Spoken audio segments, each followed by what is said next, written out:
Tom Barrack snagged Saudi money after Trump transition meetings. Now his firm, Colony Capital Incorporated, is doing business with the Kingdom's Sovereign Wealth Fund. When Colony decided to invest in digital infrastructure such as cell phone towers and data centers after Trump's election, it brought in the Kingdom's Public Investment Fund, according to people familiar with the matter.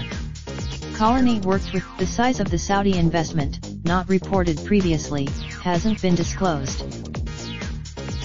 Los Angeles-based Colony and PIF are another tie-up. If it happens, Barrack had pursued business across the Middle East for decades, but he hadn't done a deal with the massive Saudi fund. That changed during that time, he also laid groundwork with the Saudis. Those interactions, those people added new details about how the relationship developed with the Saudis as well as their allies in the United Arab Emirates. In one example, Barrack's Middle East forays are being by Democratic lawmakers, who say he and other Trump aides obliterated the lines that normally separate policy making from corporate interests. A new congressional, after Trump won, Barrack began working to sell U.S. nuclear technology to the Saudis without restrictions on weapons development, wielding outsized influence, according to the Democratic-led report. A spokesman for Barrack said it's well known that he has engaged in investment and business development throughout the Middle East for the purpose of better aligned Middle East and U.S. objectives. The spokesman added, a representative of the Saudi Sovereign Wealth Fund declined to comment. The latest proposed tie-up comes at a fraught time for both Barrack and PIF. Hollywood cooled. Meanwhile, Barrack's business has been sagging, and investigators have been looking into Trump's inaugural committee, which raised $107 million under Barrack's leadership. Federal prosecutor Barrack had built his career catering to his powerful clients, helping Middle East royals find a home in the U.S. or good halal food near an investment site. As Trump's star rose, his efforts didn't come to much, at least initially. The Mideast nuclear, but now Colony is beginning to see some upside. In 2017, although selling a stake to the Saudis would have given Colony a quick profit, it would have crimped its ability to collect management and performance fees over the longer run, and also risked deterring other investors, including several pension funds that separately committed to Digital Colony. The Saudi investment, we never comment on deals, Tommy Davis, an advisor to Barrack, wrote in an email, saying that Colony had more than 500 limited partners globally. Nor do we talk about, with the combination of Colony and Digital Bridge, Barrack will step down as Colony CEO in 2021.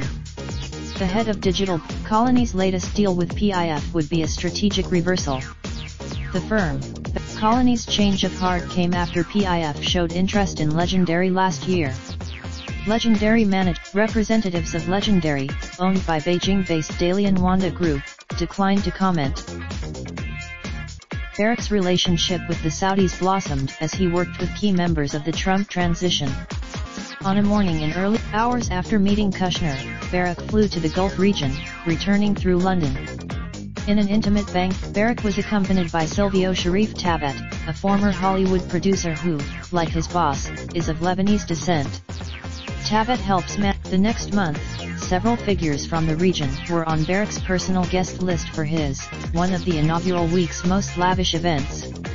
Among them was Rashid. Later, as Barrack pushed the Saudi nuclear deal, his path crossed often with others in the Trump administration, including Treasury Secretary Stephen Mnuchin.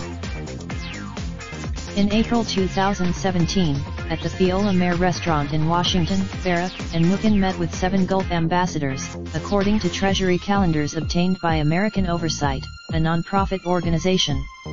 At the time, earlier that day, Barrack received an email from a partner in the Saudi nuclear effort stating that Gary Cohn, then Trump's chief economic advisor, had agreed to signal support to the PIF on the Westinghouse venture. Though Barrack had no formal role in the administration, he remained in demand. That June, the guest list included 24 dignitaries and finance officials. Youssef Al-Otaiba. Everyone was identified on the calendar by name and title, except for Mnuchin's wife and the man whose multiple roles may have made it hard to pick just one: Tom Barrack. with assistance from Matthew Martin. Raindrop, drop top, smoking, no cooking the hot pot. Fucking on your bitch, yeah, that. Looking up, open the park pot.